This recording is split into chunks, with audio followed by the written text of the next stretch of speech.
Can you see this? Yes, sir.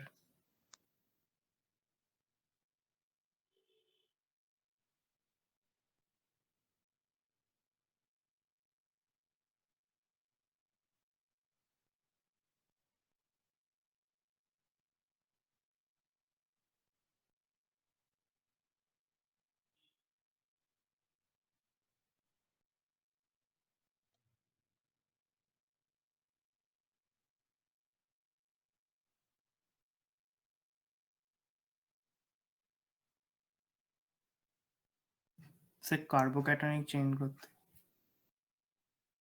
Hmm.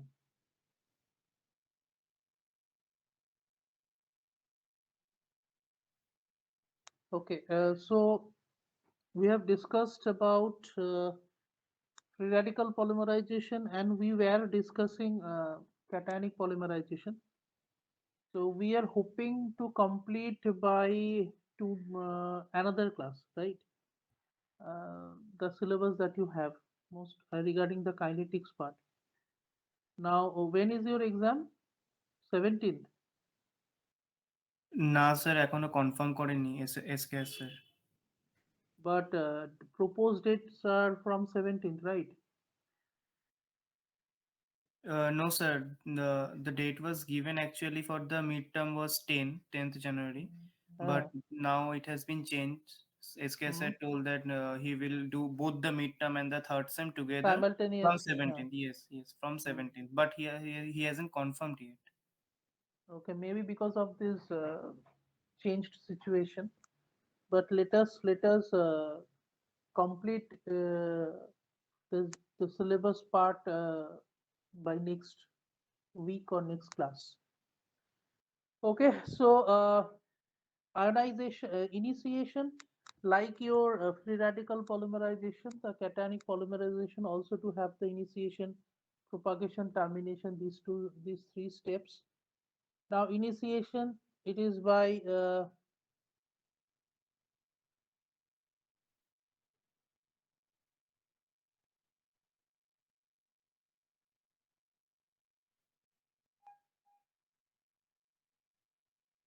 so you can see this, right?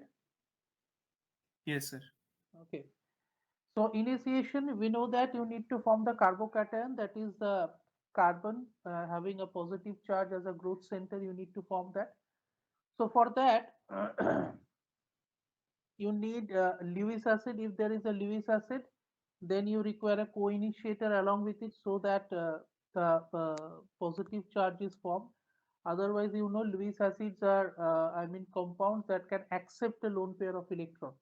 So in that process, the cationic charge is not formed. So you need a co-initiator. Or if you use a protic acid, then you can have H plus ion to initiate. So that's the way how the initiation occurs. Here it is exemplified with the use of boron trifluoride as a Lewis acid and a trace of moisture as a Lewis base. Achha. So your when this boron trifluoride and this water acting as a co-initiator, they are combined, then it forms BF3OH minus and H plus. So thereby you get that H plus, which acts as the initiating cation, and BF3OH minus acts as the Gegen or the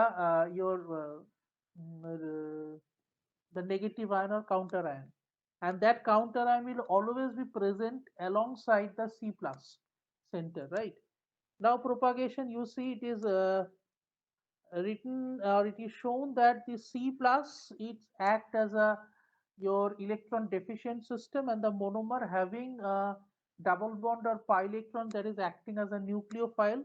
So you will get a nucleophilic attack by the monomer on the growing center, and that growing center is infested with the reverse ion or that your counter ion BF3OH minus. So whenever you will be writing this mechanism, always you need to show the counter ion along with this center.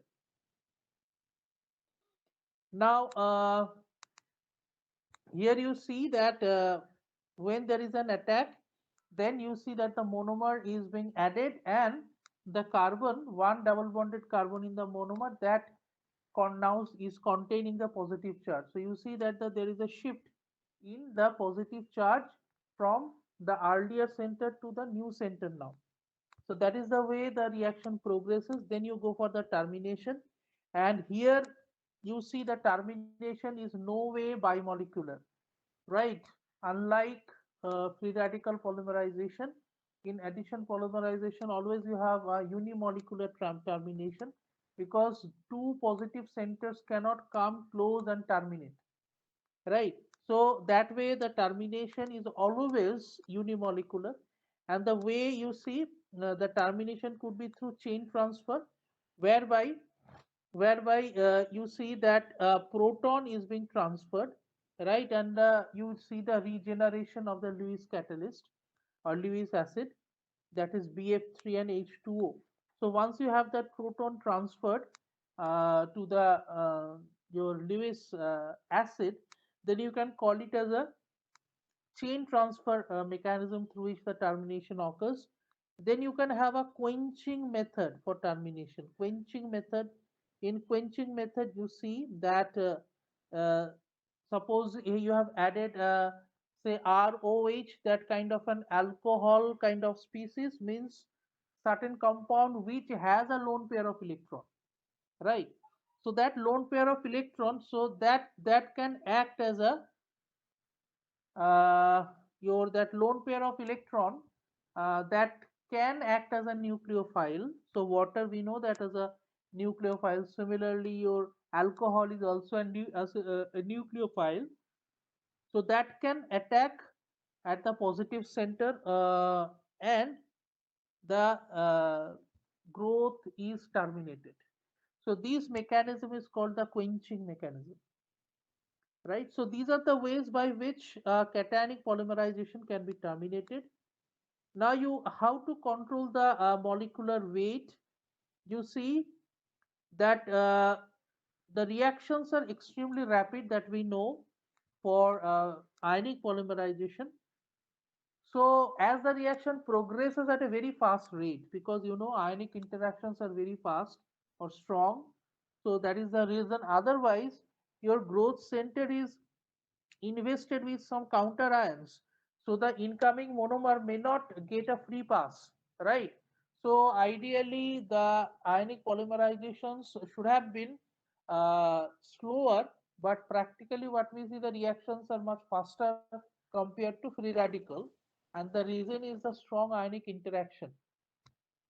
Okay, so so as the reaction progresses at a very fast rate, so what you need to do, you need to arrange so that the heat can be effectively removed from the system, because you know that these sort of polymerization, they are assisted with higher amount of exothermic heat, because ultimately you are breaking a pi bond in the monomer and converting it into a sigma bond, right? So that way your bond energy, that is the energy released during bond formation, that is called a bond energy of a sigma bond, as it is higher, it means that when a sigma bond is formed, you will get higher amount of energy as compared to pi bond, right? So that way, in this or during this polymerization, you can get lot of heat generation.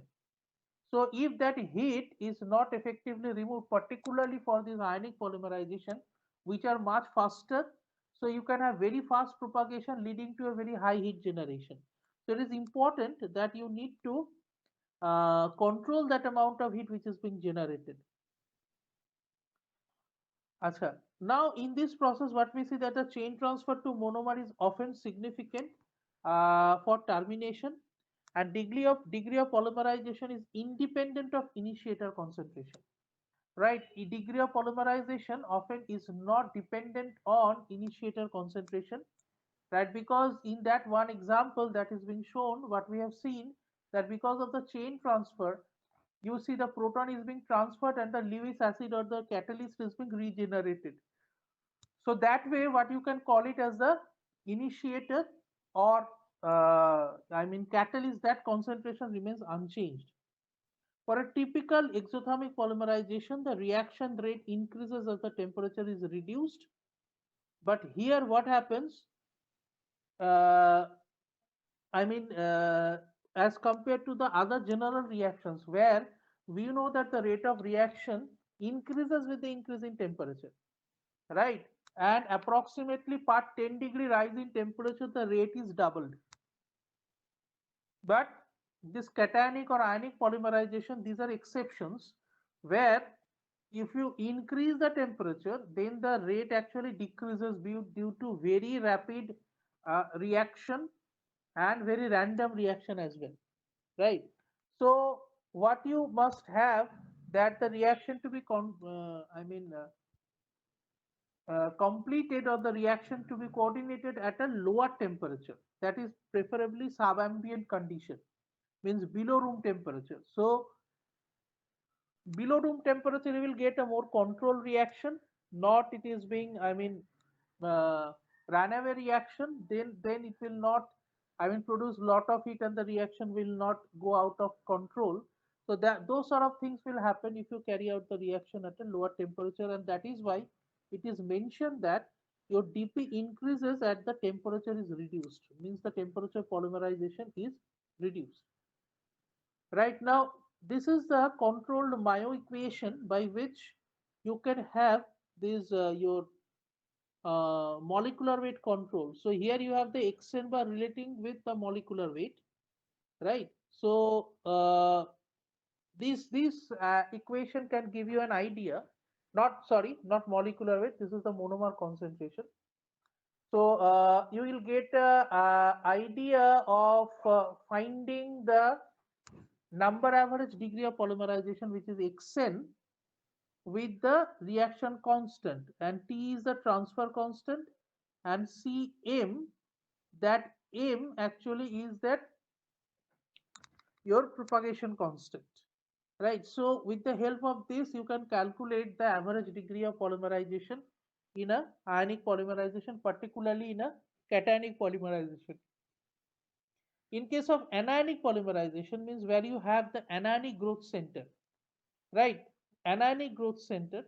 So these are the monomers which can give you that anionic chain growth: 1,3-butadiene, styrene, methyl methacrylate, vinyl pyridine.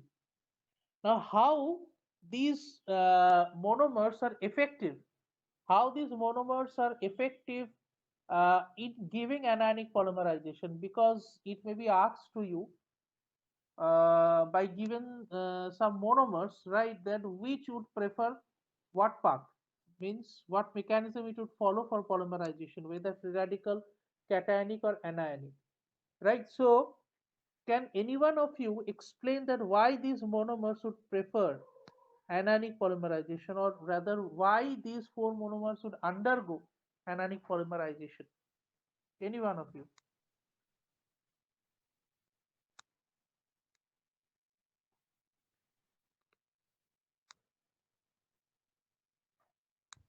Because their corresponding anion to these monomers are energetically stable than other intermediates What are like the free what are radicals. the what are the stabilizing factors?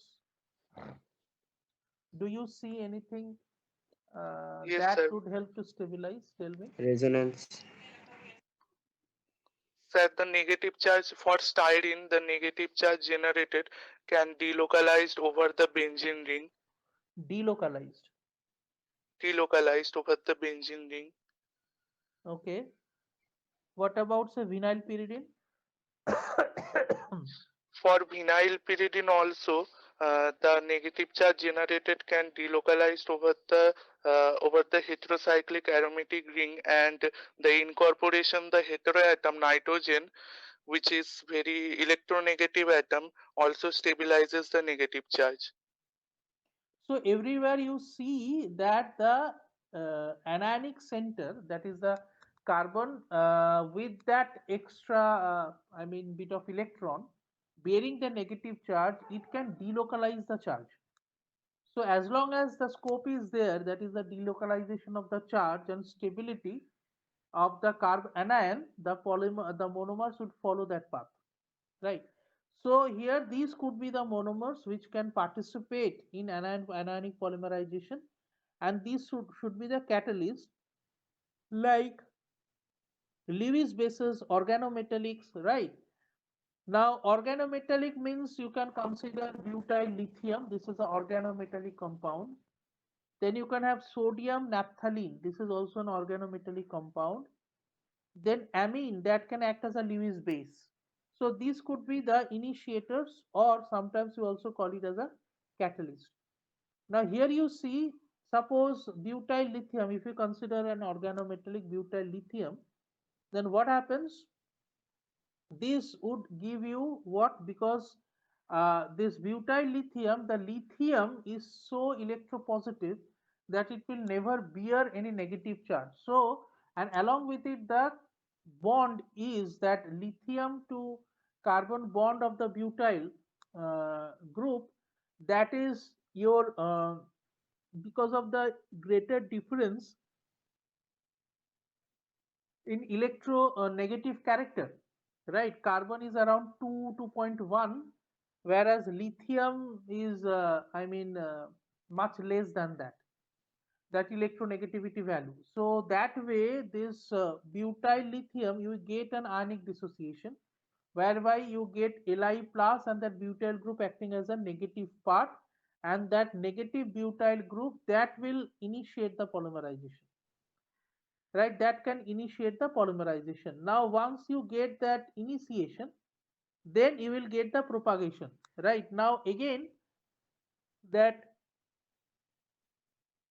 when the initiation occurs, then the counter ion, here the counter ion is lithium ion and the center is C minus, so the lithium ion will start moving along with that C minus center, right? Because that in the cationic polymerization, we have mentioned that the counter ion will not leave the growth center. It will infest the growth center closely, and the incoming monomer subsequently they will get higher resistance.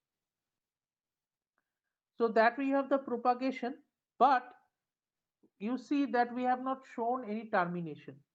So termination is not naturally feasible in case of anionic polymerization. During anionic polymerization, the termination is not feasible. Can you tell me why?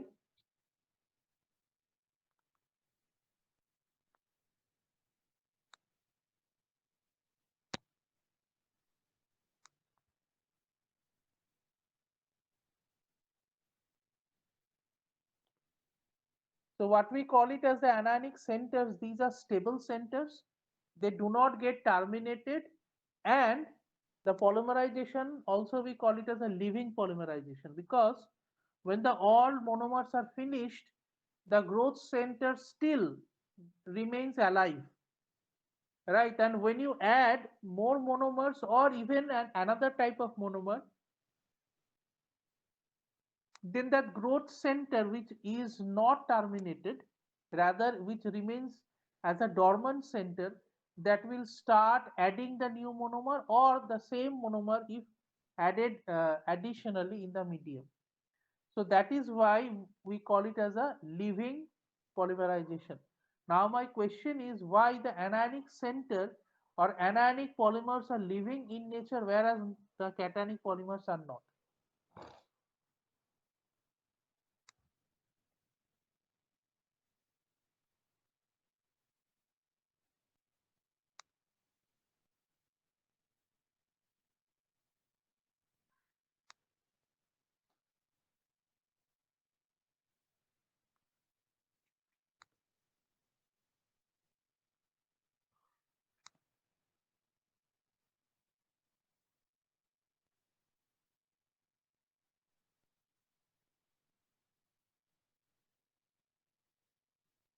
Any one of you?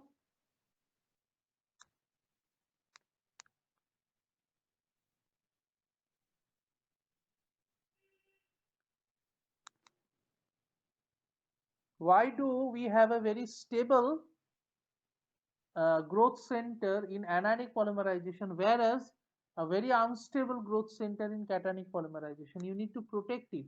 Cationic polymers, cationic centers, you need to protect.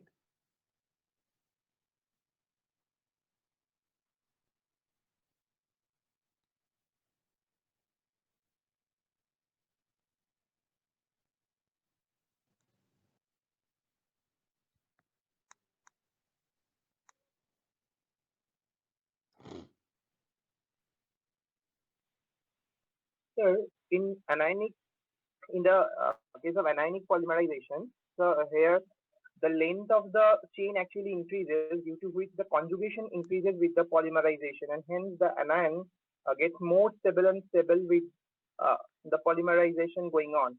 That's why Have you checked?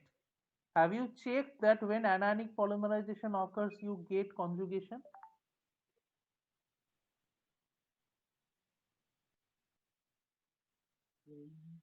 no, sir.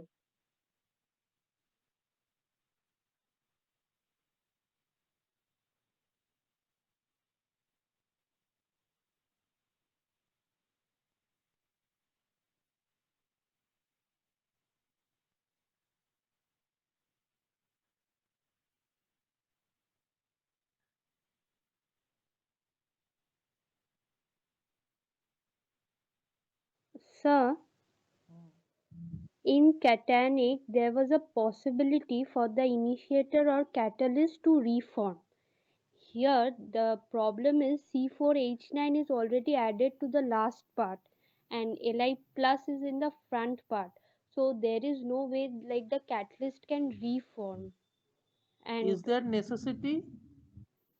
Is there such necessity? We have not mentioned. We have not mentioned that you need to reform the catalyst or regenerate the catalyst. Did we?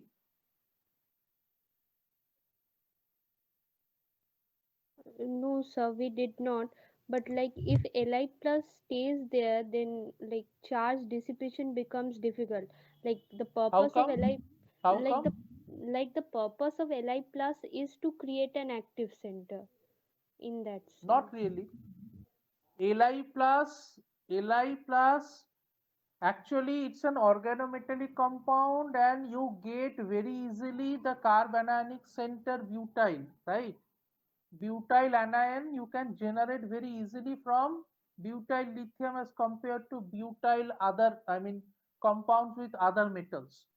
Now you, I think you know that the in electrochemical series you have the topmost element as lithium. So it's topmost being the topmost metal, what it means? Its reduction potential, that is Li plus to Li, is maximally negative, because I think you can still remember that for the electrochemical series we all, I mean, we express all the potentials in the form of reduction. But actually what happens, lithium prefers to stay as Li plus, means it is a very strong self oxidizing agent, means it itself gets oxidized from Li to Li plus, and the amount of energy that is released because of the formation of Li plus from Li, we call it as the potential energy, because Li is less stable than Li plus, because in Li plus you have what? You have that octet filled up, right? Octet filled up. So that way your Li plus is more stable. So when it forms Li plus from Li, it releases the energy with which we call it as the potential energy. Now, if we form a half shell of lithium ion, right, and go for that conventional expression that Li plus is reduced to Li. Since Li plus is more stable than Li, then actually the reverse will take place. That is Li becoming Li plus. Not that Li plus is going into Li, right? But the convention is that all the oxidation, even if the oxidation is preferred, even then it has to be represented in the form of reduction, and the potential value is to be expressed with the reverse sign. So actually lithium to lithium plus, right? Lithium to lithium plus, the energy is released, right? The energy is released. So actually the equation is Li giving Li plus E energy.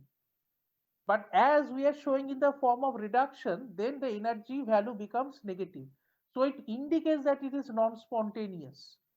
So it will prefer to stay as Li plus at compared to Li. So that is the reason we take butyl lithium, so that you can, because of the higher stability of Li plus, you can get this butyl anion very easily.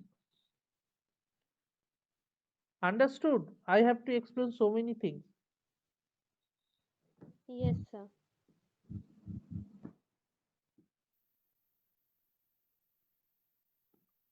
So no one being able to answer?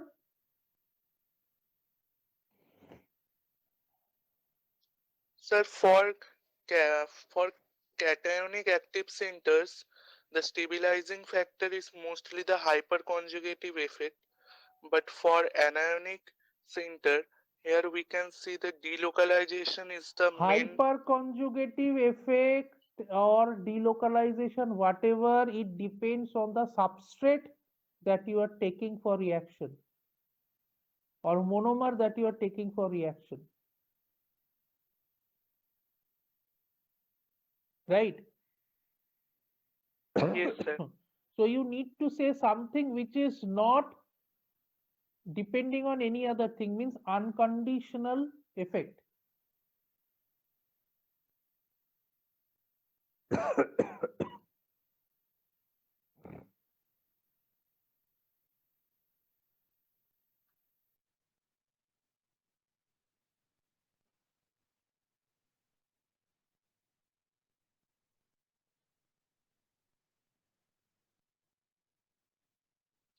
So, sir, the presence of lithium plus,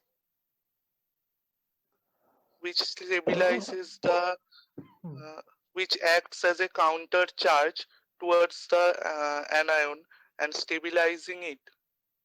And for this electrostatic interaction, the Then anion why is why not energetically. that effect? Why not that effect was present in carbocationic polymerization? Because you also had that counter ion over there. Yes, sir. But for cationic center, the counter ion Answer is very is. easy. Don't think in a complicated way. Try to think in simple way. Not always that if you think complicated, then you will get the answer. In fact, all answers you can frame by thinking a simple perspective. Sir basically living polymerization মানে তো যেখানে chain ডেপথটা limited হয়ে যাবে, তাই তো? বুঝলাম না। মানে না, মানে আমি এমনি মানে বুঝতে পারছি না ব্যাপারটা। লিভিং পলিমারাইজেশন মানে যেখানে মানে যে সিস্টেমে চেন ডেপথটা একদম লিমিটেড হয়ে যাবে, মানে যাতে পলিমার চেন চেন। কি বলছো? Chain depth? হ্যাঁ হ্যাঁ, চেন ডেপথ। ডেথ, ওকে, ডেথ। হ্যাঁ, চেন ডেপথ যাতে লিমিটেড হয়ে যাবে, যাতে No polymer. death will be there. No death. Absolutely no death. Yes, মানে it will be limited so that the polymer chain can Not continue to grow limited. uniformly. Limited, not limited in fact. No death.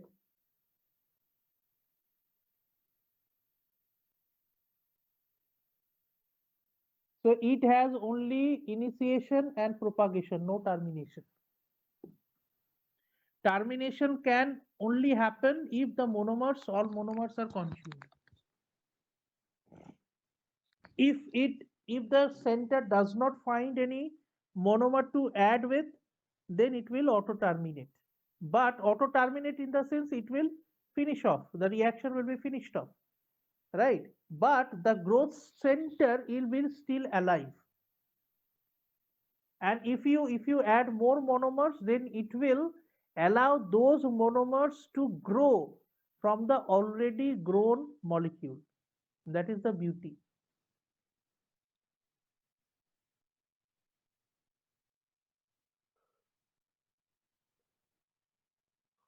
Answer is very easy, and you will be able to Answer it. That's why I asked you.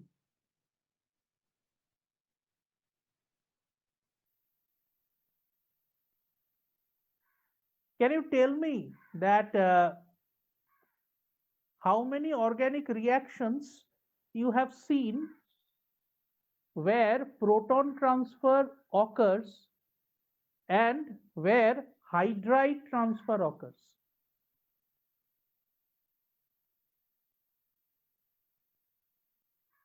Have you seen many reactions where hydride transfer takes place? Yes, Or sir. many reaction where proton transfer takes place? With hydride transfer. Many reaction with hydride transfer compared to proton transfer? No, Yes, sir, No, sir. sir. proton transfer is more. No, sir. Proton, yes, sir. Proton. Proton transfers are more common. More common. Why it is more common?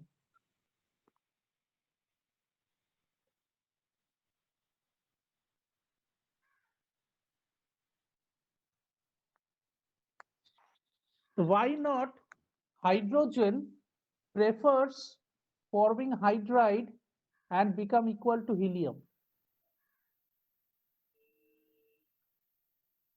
Instead, it prefers to form the proton.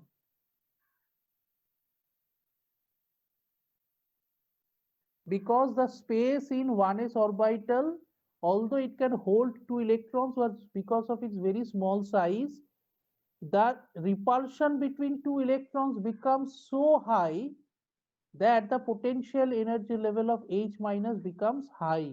So eventually it becomes unstable. So that is why hydride transfer, you will not see much examples of hydride transfer in organic chemistry. And this is the reason. Now, if this anionic center, right, if this anionic center has to terminate, then the primary reaction should be hydride transfer. Whereas in cation, it was proton transfer. Now, as hydride transfer is not energetically favorable, right, so it can escape the termination. And the second way, that is quenching. For quenching, you need to add external agent. So if you do not add any external agent, right, and the reaction is not spontaneously terminating through hydride transfer, it means that the system becomes living. Understood or not?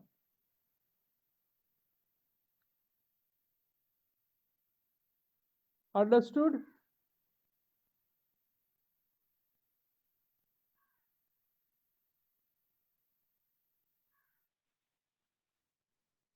Sir তাহলে living cationic polymerisation কাকে বলে? Living cationic polymerization, where you keep your growth center alive, that is called a living cationic polymerization. And you have to make some effort to keep the growth center alive in cationic polymerization. First of all, there should not be any alpha hydrogen, right? The substrate you need to take, that should not contain alpha hydrogen, means alpha carbon to the growth center. I am referring the growth center, then alpha carbon. Or you can also call it as a beta hydrogen, because that hydrogen actually is released as the proton. Or if the beta hydrogens are there, then it should not be sufficiently acidic in nature so that they can be eliminated. They can be eliminated as proton. And also the nature of catalyst. There should not be any basic component present so that it can help extracting the proton. Once the proton is I mean easily extracted, then it will terminate. So you need to take such kind of substrates, right, so that the proton deprotonation, that deprotonation reaction cannot take place. And also you need to avoid addition of any such external components like alcohol or so, that can act as a nucleophile. Means you need to remove all nucleophiles from your system. The system should be absolutely pure, right? And the substrate you must take where it is devoid of the beta hydrogens or beta protons. Understood? Yes, sir. Okay. So molecular weight control, how can you control the molecular weight? The anionic polymerizations lack inherent termination process, ion pair rearrangements, anion metal cation reactions, etc. Because of this, monomer molecules only react with the anionic end groups on the propagating polymer chains. Polymer chains continue to grow as long as additional monomer is added. These chains are living polymers. So here you see the degree of polymerization, that is Xn bar equals to P into M0 by I0, where P is the fraction of monomer converted. At complete conversion, dP is the monomer to initiator ratio at the outset of reaction. So dP equals to Xn bar M0 by I0, and the molecular weight distribution, that is polydispersity, that is how much it is narrow or how much this is your wider, this distribution nature. So you can have that distribution function as xw bar by xn bar, means degree of polymerization in weight average polymer, your weight average reactions, or rather weight average degree of polymerization by number average degree of polymerization. This ratio can also be referred as molecular weight distribution of a living polymer. So the molecular weight distribution of a living anionic polymer shall be extremely narrow. So that is the rule. If you are going for living polymerization, the molecular weight distribution should be very narrow, uh, tending forward a value of 1 as Xn bar increases, right? Now, anionic polymerization as a route to block copolymers. Block copolymers means that is a graft copolymer, of course, but block has some exclusive structure, and also it also has some exclusive reaction conditions, right? Now, block copolymer means where you have a polymeric block of one monomer followed by polymeric block of another monomer. Now, this is not easy. This is a copolymer, but this is not easy. Why? Because the copolymerization that we generally know, it is, based on this combination, right? Combination. So whenever you take two monomers together, so they will combine with each other. They will combine with each other and they will not give you the block copolymer. Rather, if you have two monomers, say M1 and M2, they will give you some distribution of M1 and M2 along the polymer chain. So the blocks are not formed. So in order to form blocks, you should have exclusively one monomer forming a polymeric block, and that is attached to the polymeric block of the other monomer, right? So these way the blocks are being produced, and anionic polymerization is the only way to prepare the block copolymers, right? There are so many block copolymers commercially available, and they are, regarded as thermoplastic elastomer, and these block copolymers can only be formed using anionic polymerization, anionic living polymerization.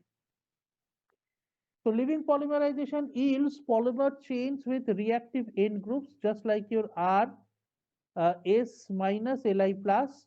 These living chains can react with a second monomer to extend the chain and create a final product with unique chemical and physical properties, like say RSS Li plus minus Li plus plus butyl N-butyl group, right? So you will get that R S S S S, then followed by BBB, and finally Li plus. Now block copolymers comprise of two or more homopolymer subunits. These are referred to as N-block copolymers. Commercial block copolymers include styrene isoprene styrene SIS and SBS styrene butadiene styrene triblocks. Triblocks means styrene, one block styrene, next block butadiene, and third block styrene. So it's a SIS triblock copolymer, and SBS is also a triblock copolymer, styrene, butadiene, styrene. So these are referred to as A, I mean A to B kind of block copolymers. A to B, that is 2A and 1B. And once you have that A to B kind of copolymers, then it becomes even more difficult to synthesize. Why? Because if you start with A and you copolymerize with B, so you get a copolymer of A and B through linear mode. I mean your anionic mode or leaving mode, right? Now what happens? The anionic centers that react, they will react according to their reactivity strength. Suppose styrene and methyl methacrylate. You have two monomers. Suppose you are polymerizing them using anionic route. Okay. So the rule is, first you have to form the styrene block and it should follow the formation of polymethyl methacrylate block. So first you have the polystyrene block followed by polymethyl methacrylate block. Right. And why this happens? Because MMA, that anionic center, monomer MMA methyl methacrylate, that anionic center actually is not so susceptible to reaction. Rather, it is more stable than the styrene anionic center. So that way, as it is stable, so it will not react. Right. So you have to go for that styrene reacting with MMA, and you cannot expect the reverse. In fact, that happens that if you suppose if you want to form a diblock copolymer of polystyrene and polymethyl methacrylate, then you have to start with polystyrene and then you have to develop the polymethyl methacrylate part, right? Understood? And that occurs because of the sequential trend in reactivity. Now if you want to form the same diblock copolymer but starting from MMA, that is, first you form the PMMA, living center or living polymer, and then you start reacting with that polystyrene, or you start then you start polymerizing styrene, right? But you will see that the styrene is not getting polymerized because styrene anionic center is a stronger your nucleophile. Okay, is a stronger nucleophile and it is not possible to replace in the reverse direction. Okay, so if you have this kind of situation, that is ABA kind of thermoplastic elastomer, then you have to use a special initiator which is bidented, that is, which has two centers for reaction. Say sodium naphthalene. Sodium naphthalene. You know that naphthalene is, the structure is, two benzene rings are fused together. So you get an naphthalene. When three benzene rings are fused, you get anthracene. So sodium naphthalene, that is, two benzene ring are coalesced and you get two anions, right? You get two anions into ortho positions of the benzene ring. So those two anions means what we call it as a bidented your catalyst. And once you go for that bidented catalyst, then you first form this your B block right, B block, and then with the help of these two catalysts at the two sides, you can form the A blocks. So that way you can I mean categorize the block copolymers as diblock, triblock, and when it is diblock it could be AB, right? And if it is triblock it could be ABA, or your that is ABA or ABC, right? Means three new blocks, or first and the second blocks they are equal, like that. Okay. Now coordination stereochemistry, coordination polymerization. Now, what is the coordination polymerization? Coordination polymerization means where you have the coordinate covalent bond is formed and also you involve a metal in it, right? Now what happens in general, if you go for say free radical polymerization or even in ionic polymerization, the reactions are not regioselective, right? Reactions are not regioselective. It means that the configuration that you expect if you are reacting with a monomer which is your which has that your particular what we call it as a tacticity, then what I mean the tacticity it would assume after the reaction, that is very difficult to predict, right? So the reactions are not regioselective or stereoselective, right? That selectively some reagent will react and so on. Now for this kind of polymerization, because many polymers that we get they have this concept of these your tacticity of the polymer. So they might go for some or the demand is say your isotactic, or the demand is could be I mean it could be syndiotactic, right? But how do you ensure? Because if you go for this normal polymerization as a carbocation. Now, carbocation or carbanion, these are all your carbocation is sp2 hybridized, carbanion is also sp2 hybridized. So, sp2 hybridized means you have in one plane all the bonds are spread, right? Now, if you do not have that enough your reverse ion or counter ion to protect the center, then the incoming monomer can come from either of the sides depending on the substrate bulk, right? So that way either you get an inversion in tacticity or a retention in tacticity, just like what we have read during BSc in our substitution reactions, right? So that way the reactions may not lead to the stereoselectivity or regioselectivity. Okay, so for that the coordination polymerization was came into picture. Now what happens in coordination polymerization? The catalysts that are being used in these polymerization, the catalyst actually acts as a, or it rather provides a stage for reaction. It probably provides a stage for reaction, right? One stage. Now when you have a stage for reaction, then it can result into many positives.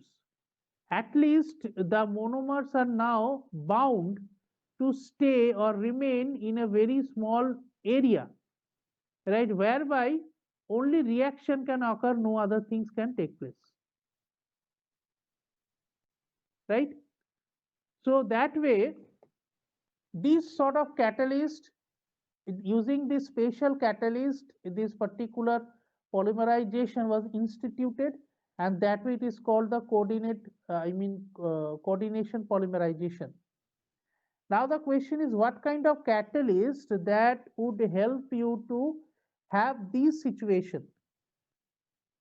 During 1950s, two scientists, they were working in two different parts of Germany, your Ziegler, Tropf Ziegler and Natta. So almost in a similar time frame, they came up with a solution whereby they were using, means collectively, Ziegler and Natta collectively, they were using uh, your certain your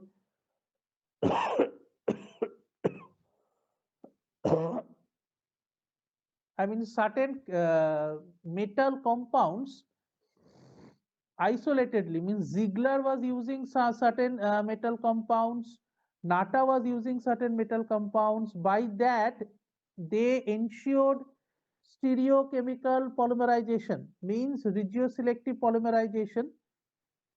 But the problem is the efficiency was not too high, right? But when the two, I mean, catalysts proposed by Ziegler and Natta respectively were combined together, what we have seen, the efficiency had increased manyfold.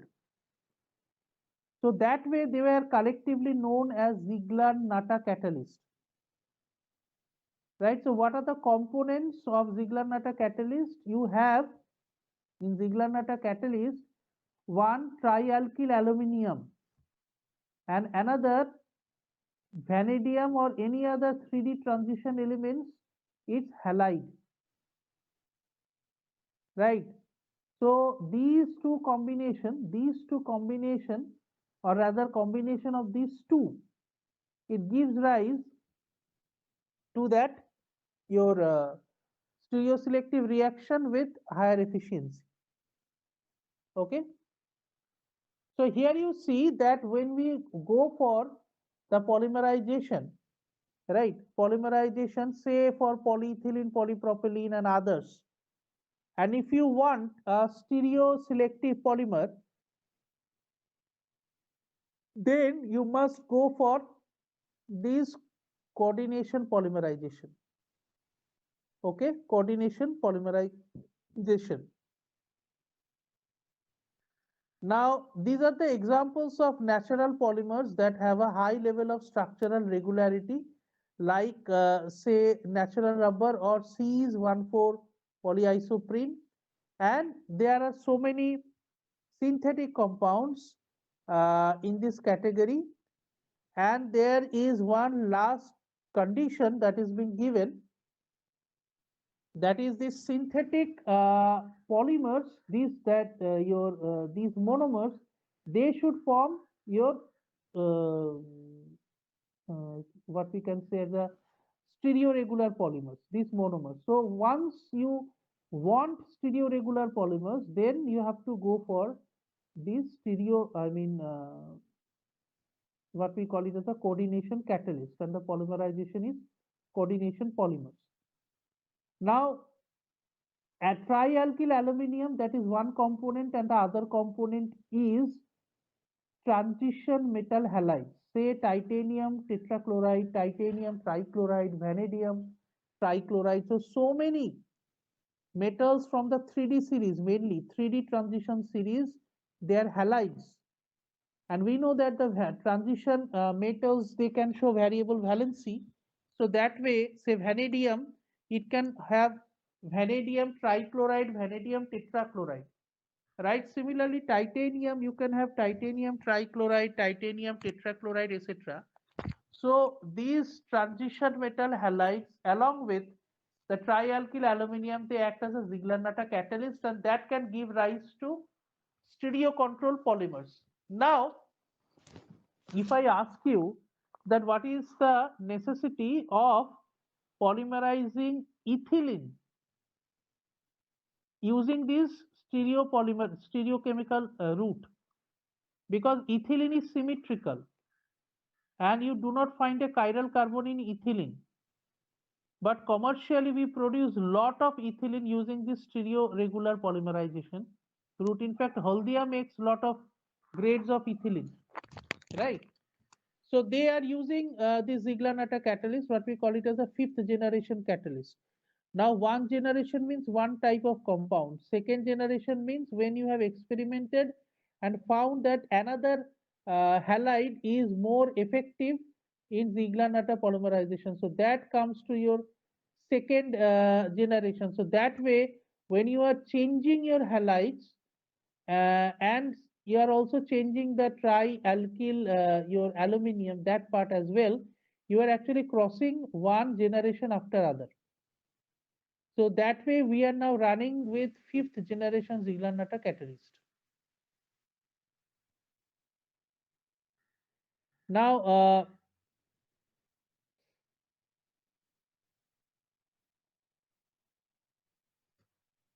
okay, uh, now you see that your conditions that is being given, say for free, if the polymerization is carried out free radically at minus 20 degrees Celsius, then Cs 14 or trans 14 or 1, 2, 3, 4, these sort of structures for say butadiene, then you see that when the free radical reaction is carried out at say at a higher temperature, then you will see that your C's content is slightly improved. Whereas if the reaction occurs at much lower temperature, then you see that the trans content is much higher, right? So can you give any I mean reason why this happens?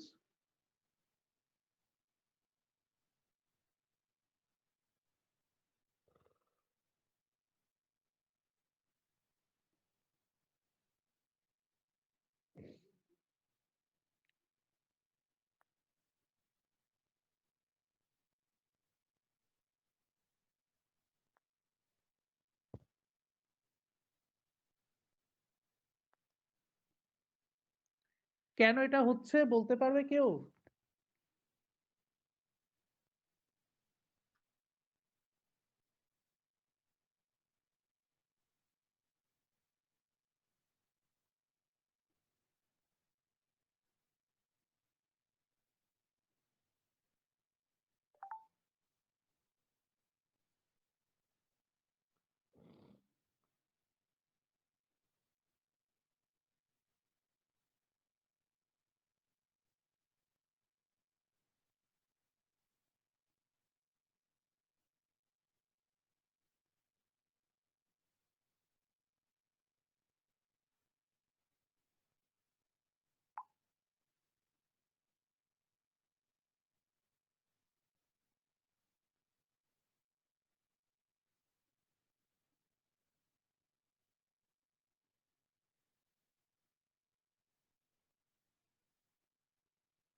হলো না?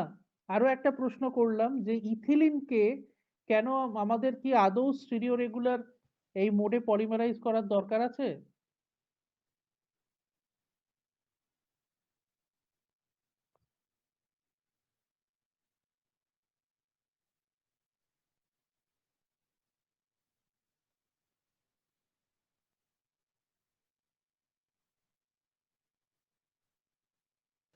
Sir, hmm, for first answer, I think so that trans is a crystalline structure, and hmm, as we decrease the temperature, hmm, crystallization, like segmental motion stops and crystallize.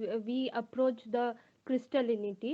So that's why trans is more in minus 20, like when approaching the when you glass reduce transition.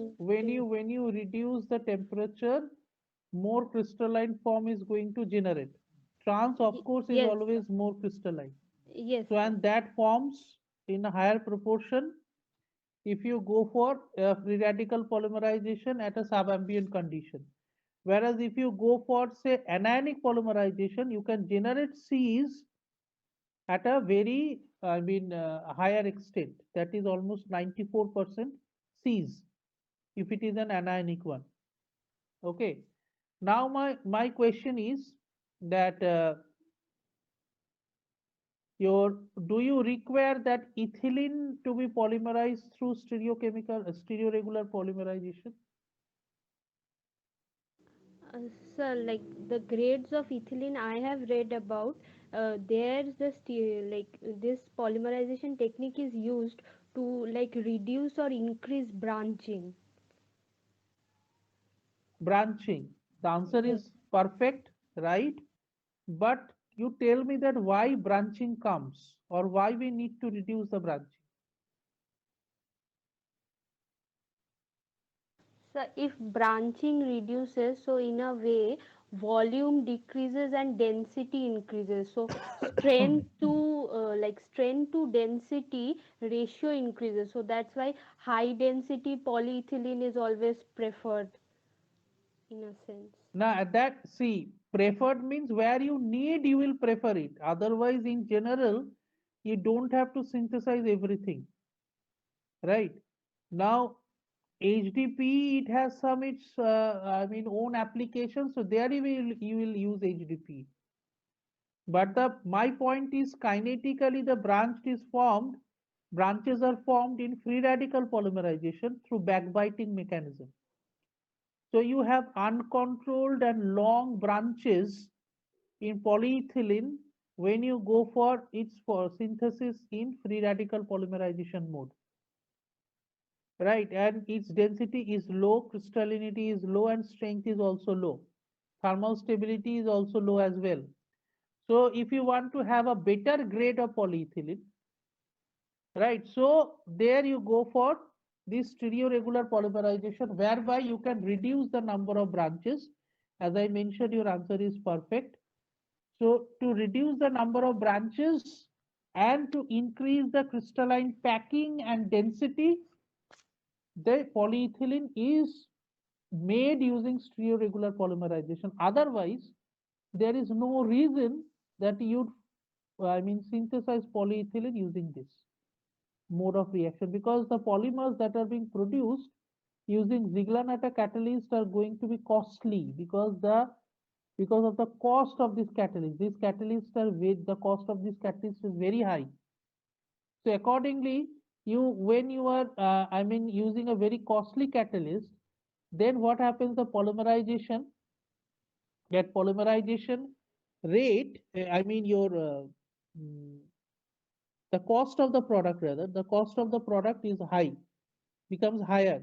So polyethylene, you are making a costly polyethylene, and for that you must have some special applications where you need that polyethylene grade exclusively and you cannot manage with others. Otherwise, polyethylene, you don't have to require a stereoregular polyethylene. Rather, stereoregularity is not valid in case of polyethylene. Understood? So let us stop here today. So we need another class to finish off. And if you have any doubts for today's class, you can ask me. Or if you have anything to ask, you can ask me.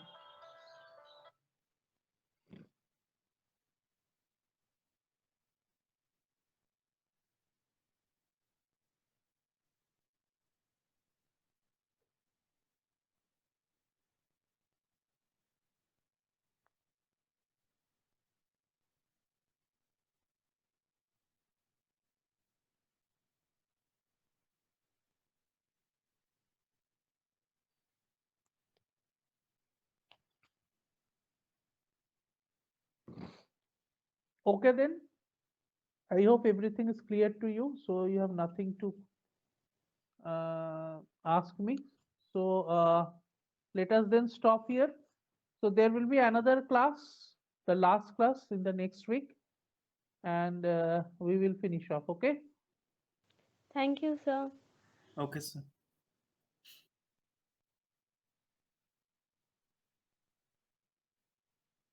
Sir আমাদের exam তাহলে most probably 17 থেকেই হবে, তাই তো? এখনো অবধি কোনো date modification হয়নি after that 17th.